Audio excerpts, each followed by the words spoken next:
എന്താ സ്ട്രക്ചർ പോലത്തെ മുളയിലൊക്കെ കെട്ടിയിട്ട് അതിലേക്ക് കൊണ്ടുപോയിക്കൊണ്ടിരുന്നത്. അങ്ങനെ ഞങ്ങൾ തൊഴുത്തിറങ്ങിയിട്ടുള്ള കാഴ്ചയത്.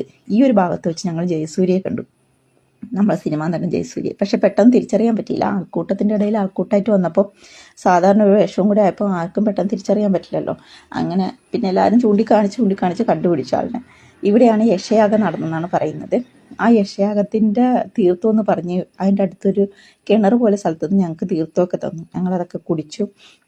തിരക്കിൻ്റെ ഇടയിൽ നിന്ന് ഒന്ന് ഇറങ്ങിക്കിട്ടാൻ തന്നെ ഭയങ്കര ബുദ്ധിമുട്ടായിരുന്നു. ആൾക്കാർക്ക് ഇങ്ങനെ ചവിട്ടി ഇടിച്ചൊക്കെ അങ്ങനെ കയറി പോവുക. കൂടുതലും കർണാടകക്കാരും തമിഴ്നാട്ടുകാരുമാണ്. മലയാളികൾ കുറച്ചേ ഉള്ളൂ, അവിടെ ഇവിടെയും മാത്രം.